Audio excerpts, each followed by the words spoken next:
कैसे अपना पति से पत्नी पिया नहीं हर जबई हम पन सरसा एलै फोन पिया देखू नहीं हरसा एलै फोन पिया देखू नहीं हरसा पिया नहीं हर जबई हम पन सरसा एलै फोन पिया देखू नहीं हरसा एलै फोन पिया देखू नहीं हरसा।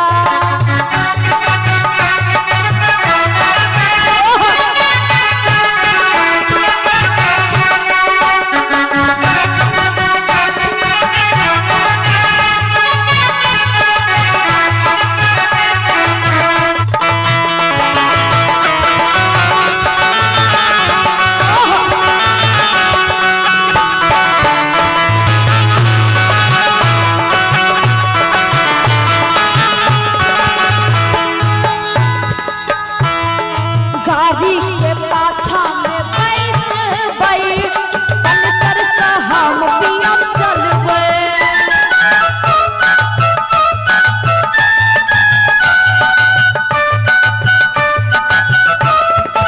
गाड़ी के पाछा में बैस बई पन सरसा हम पिया चलबे टोपनियन गाड़ी में उड़ टोपनियन गाड़ी में उड़ पन सरसा हम पिया चलबे माइला खरीद लब ललहका साड़ी मोर मिठाई के सब करबे तैयारी माइला खरीद लब ललहका साड़ी मोर मिठाई के सब करबे तैयारी करियो ओरियानिया धर फरसा एलै फोन पिया देखू नहीं हरसा एलै फोन पिया देखू नहीं हरसा।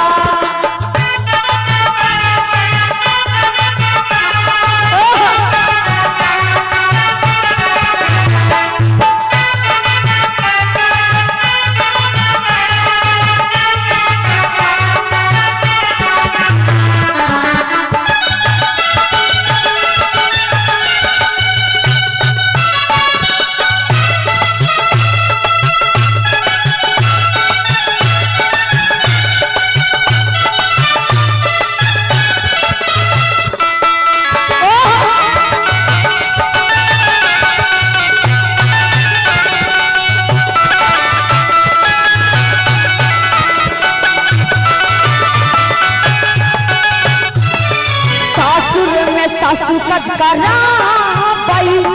एको घड़ी चैनो नहीं आवे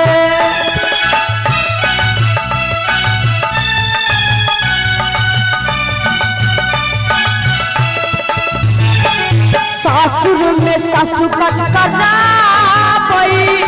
एको घड़ी चैनो नहीं आवे सासुर में सासू कच कराबई एको घड़ी चैनो नहीं आवे तना नहीं तो ससुर भरमावे तिल तिल चाह बनवावे देखबे घर में जे ननद है छे एक नंबर के हार जाए बुझलिए और ससुर के बात से दोनों ननद और हुनकर पप्पा जे है छे हुनका कन्या के बहुत सतबै छथिन और कहे छे तो सासुर में सासू काज कराबे आए को घरी चैनो ने आवे तो ननद ससुर भरमा हुनके नहीं तो ससुर रहे छे बुझलिए एक नंबर को चक्का तो ननद ससुर भरमा एको घड़ी चैनो ने आवे तना नहीं दो ससुर भरमा एको घड़ी चैनो नहीं आवे तिल तिल चाह बनवावे एको घड़ी चैनो नहीं आवे तो मन हमर बोल छन ककरा सब हवे माई लग बैस सब दुख रे बतिए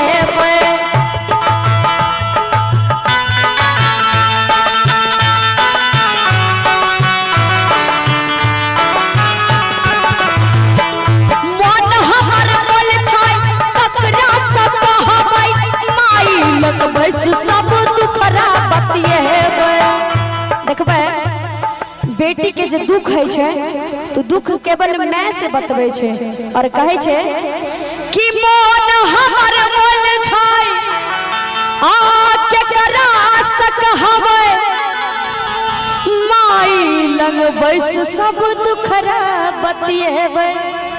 और ननद जे है छे त ननद बात मरै बच्चर सा एलै फोन यहाँ तक